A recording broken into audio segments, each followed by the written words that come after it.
General Miller may be moving in and around the theater and elsewhere to prepare for the proper transition over to General McKenzie. And this visit to the NATO was part of that. It's also, we need to remind that the Operation Resolute Support still exists.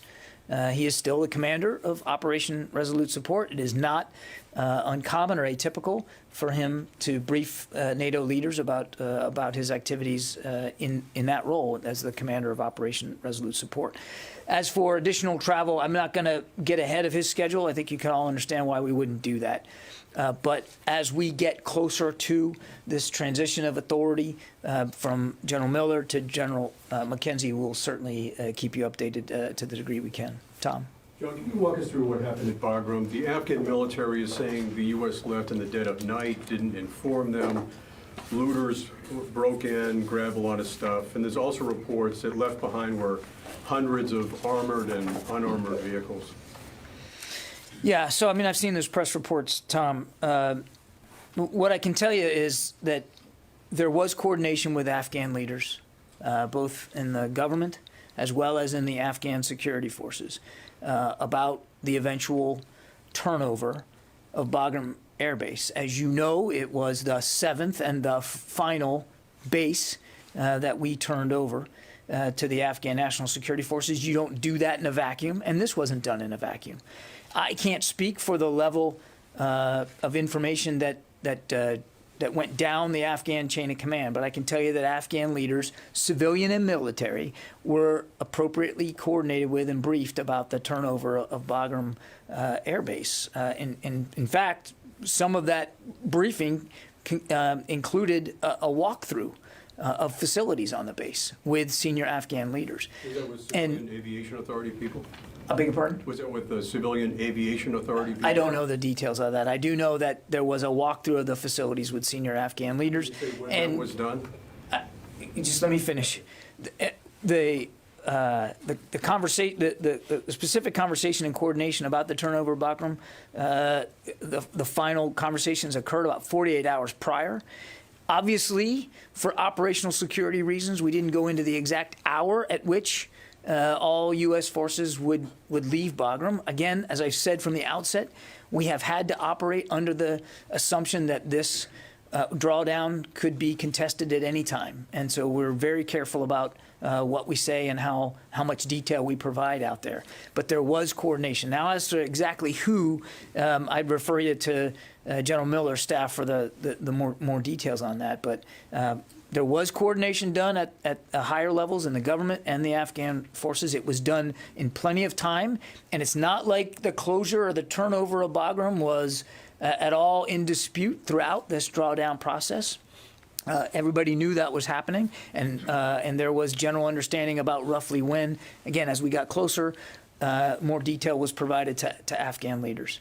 And as far as what was left behind, were there armored vehicles? There have been reports that hundreds of armored and unarmored vehicles left behind in Bagram. There were some vehicles obviously left behind and some turned over to Afghan officials. Again, I'd refer you to Resolute Support and General Miller's staff for more detail on exactly how many and in what condition they were. But yes, there were some vehicles. And that's, again, that's not uncommon with some of the other turnovers of other facilities that we've had. Okay? Tara. Thanks, John. Another on Bagram. Each of the statements that has been released by the Defense Department has said that all of the equipment being brought out were non-defense articles. After the reports of the vehicles being left at Bagram, are we leaving a bunch of military equipment behind for the Afghan army? And the Defense Department today also said that 90% of the drawdown or withdrawal is complete. At that point, is basically everything that's left just at Kabul now? I wouldn't, let me check on that one. I think I'd try to go to CENTCOM on your last question before I try to speculate. But I think in terms of the equipment left behind, no weapons are being left behind. Throughout the drawdown, a few hundred small arms and ammunition were transferred to the ANDSF. And again, I think CENTCOM can provide you a little bit more detail on that. Okay. What about the vehicles? Again, I don't have a full breakdown of the vehicles. Some vehicles were left for use by the Afghans. Some were destroyed because they were no longer usable, and some were properly transferred out of the country. Some brought home, some transferred to other places in the region. Just to follow. But I don't have a breakdown of every vehicle. I just Okay. don't have that Separate level of topic. detail. This weekend, Deir ez-Zor, did it come under attack or not come under attack? I think we put something out over the weekend that there was no attack on Deir ez-Zor. No, that was disinformation of some sort, but there was no attack. Lucas. John, if more than 90% of the U.S. troops are out of Afghanistan, why don't you just declare the mission over? Are you stalling to get the interpreters out? What the CENTCOM statement said was 90% of the withdrawal was complete. We have refrained from the very beginning speaking about specific numbers of people, again, for valid operational security reasons. I'm not going to break that precedent today. As I said on Friday, the drawdown continues. And as I also said on Friday, we expect it to be complete by the end of August. Clearly, when you look at the percentage that CENTCOM put out, 90% complete, it tells you that our presence is small, both materially and physically in terms of people. But I'm simply not going to get beyond what CENTCOM has provided, again, because we have to assume that as this withdrawal continues throughout the summer, that it could be contested, and we don't want to see anybody get hurt. You also said Friday that you're not speeding up the withdrawal. Does that mean you're delaying the withdrawal in order to get the interpreters out? It means the withdrawal is on pace, and we will be out by the end of August, which is slightly ahead of what the president's original direction was, but not so far ahead that I pushed back on you on Friday, not so far ahead that I would indicate that it's being radically sped up. It isn't being slowed down. No, it's not being slowed down. It is occurring on pace. And again, there's still work to be done here on this drawdown as we get through the summer. Let me take one from the phone. I know we've got lots of hands up. Carla Babb. Thanks, John. Let me go back to Bagram really quickly.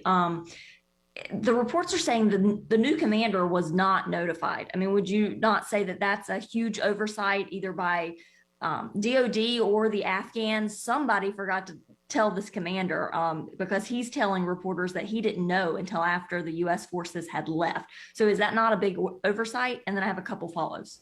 I can't dispute the reporting that you've seen there. I'm certainly not going to. I'm not in a position to publicly dispute the commander's comments to press. I can't speak for how Afghan leadership briefed their people. What I can tell you is that there was coordination between General Miller and his staff and senior Afghan military and civilian leaders about the turnover of Bagram. That I know. And that there was, even to the degree of there being a walkthrough. Now, what this commander knew and when he knew it, I simply can't speak to that. Okay. Then also, we